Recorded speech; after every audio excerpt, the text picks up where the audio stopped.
नागालैंड जो कि भारत के नॉर्थ ईस्ट में बसा हुआ एक छोटा सा राज्य है और भारत में शामिल होने के पीछे भी इसकी एक बहुत बड़ी वजह है। नमस्कार, आप देख रहे हैं पॉलिटिकल पंचायत और आज हम बात करने वाले हैं नागालैंड की। नागालैंड दरअसल प्राचीन समय से भारत में पहाड़ी क्षेत्रों नॉर्थ ईस्ट के क्षेत्रों में बसी हुई करीब 16 जनजातियां हैं और 1824 की एंग्लो बर्मीज वार जो कि बर्मा के वॉरियर्स और भारत के उस इलाके में बसे हुए लोगों के बीच हुई थी, उस समय के दौरान ये इलाका ब्रिटिश यानी कि अंग्रेजों के अंदर आ गया था और इसी के चलते जब विश्व युद्ध वन यानी कि पहला विश्व युद्ध शुरू हुआ तो करीब 2000 नागा सैनिकों को फ्रांस भेजा गया। और जब ये 2000 सैनिक जिन्हों को फ्रांस भेजा था वो वापस आए तो उनको लगा कि भारत में जो बाकी लोग रह रहे हैं उनसे ये बहुत अलग है और इसी के चलते 1918 में नागा क्लब की शुरुआत हुई। नागा लोगों का ये मानना था कि बीफ और पोक खाने की वजह से ना तो उन्हें हिंदू पसंद करते हैं और ना ही मुसलमान, और इसी वजह से 1929 में जब साइमन कमीशन भारत आया तो नागा लोगों ने कहा कि हमें भारत में शामिल मत कीजिए और हमें ब्रिटिश गवर्नमेंट के अंदर ही रखा जाए। और 1935 में गवर्नमेंट ऑफ इंडिया एक्ट, जिससे कि भारत में इलेक्शन स्टार्ट हुए थे, उस समय भी नागालैंड को एक्सक्लूडेड एरिया यानी कि भारत का पूर्ण हिस्सा ना मानते हुए अलग रखा गया था। भारत की जब आजादी का समय आया तब नागा क्लब जो 1918 में बना था, उन्होंने एक पॉलिटिकल ऑर्गेनाइजेशन भी बनाई जिसका नाम रखा गया नागा नेशनल काउंसिल यानी कि एनसीसी। इन लोगों की डिमांड थी कि नागालैंड को एक अलग देश घोषित कर दिया जाए और इसी के चलते भारत सरकार ने एनसीसी के दो नेता टी साखिरे और टी एन अंगामी से मीटिंग की और बातचीत करते हुए उन्हें वो मनाने में कामयाब हो गए और 29 जून 1947 को नागालैंड को भारत में शामिल कर दिया गया और असम का हिस्सा बना दिया गया। इस समझौते से एनसीसी के एक नेता अगामी जाकू फिजो खुश नहीं थे। उनका मानना यह था कि आजादी से पहले उनकी मुलाकात महात्मा गांधी से हुई थी और महात्मा गांधी ने उन्हें भरोसा दिलाया था कि अगर नागा लोग भारत में शामिल नहीं होना चाहते तो उन्हें कोई मजबूर या फोर्स नहीं करेगा। मगर फीसों के इस दावे की कभी पुष्टि नहीं हो पाई और दावे की पुष्टि ना होने की वजह से और भारत सरकार का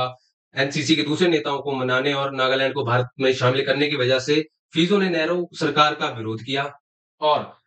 14 अगस्त 1947 को नागालैंड को भी अलग देश घोषित कर दिया। और उसी दिन भारत में भी इंडिपेंडेंस डे के सेलिब्रेशन चल रहे थे जिसमें नागालैंड के लोगों ने और फीजो ने हिस्सा नहीं लिया। 1952 में जब भारत में पहली बार इलेक्शन हुए तो उसमें भी नागा लोगों ने हिस्सा नहीं लिया और एनसीसी ने एक अलग पोल करवाया जिसमें से 99.9% लोगों ने ये कहा और इस समर्थन में वोट दिया कि वो नागालैंड को एक अलग देश बनाना चाहते हैं। इसके बाद 1956 में फीजो के लोगों ने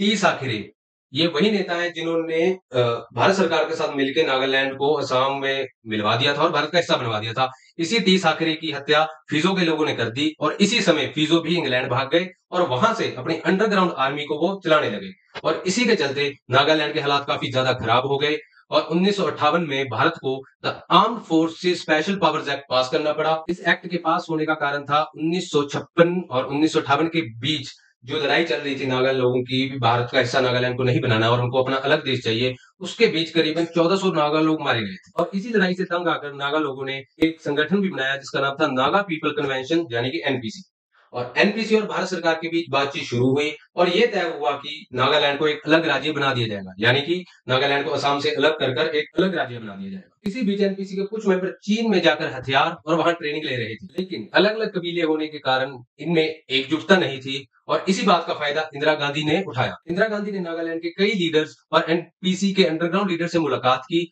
और 11 नवंबर 1975 को वो ये समझौता करवाने में कामयाब रही कि इसमें नागा लोग भारत का संविधान मानेंगे और अलग देश बनाने की मांग नहीं करेंगे। इसके बाद भी कुछ नागा लीडर्स इसके पक्ष में नहीं थे और चीन भी उनका भरपूर साथ दे रहा था। जो लीडर्स इसके पक्ष में नहीं थे उन्होंने फिर 1980 में म्यांमार में जाकर एक अलग ग्रुप बनाया जिसका नाम था national socialist council of Nagaland यानी कि एनएससीएन। एनएससीएन की मांग सिर्फ ये नहीं थी कि उन्हें एक अलग देश चाहिए, बल्कि उनकी ये भी मांग थी कि जो जहां जहां भारत में नागा लोग रहते हैं वो पूरे हिस्से को एक अलग देश बनाया जाए जिसका नाम होगा द ग्रेट नागालैंड। इस हिस्सों में कुछ हिस्से असम, मणिपुर और अरुणाचल प्रदेश के भी थे। जैसे कि पहले हुआ इस बार भी वैसा हुआ। कबीलों में थोड़ा भेदभाव होने के कारण एनएससीएन भी दो हिस्सों में डिवाइड हो गया, एक हिस्सा एनएससीएन के और एक हिस्सा एनएससीएन आईएम बन गया। इन दोनों ग्रुप्स के लीडर से पीवी नरसिम्हा राव, देवे गौड़वा और अटल बिहारी वाजपेयी ने भी अपने कार्यकाल में पेरिस और जूरिच में मीटिंग्स करी जिसका नतीजा ये निकला कि भारत सरकार और इन ग्रुप्स के लीडर्स के बीच में एक सीज फायर एग्रीमेंट साइन हुआ। इस एग्रीमेंट के बाद नागालैंड में कुछ समय तक तो शांति रही, लेकिन 2025 में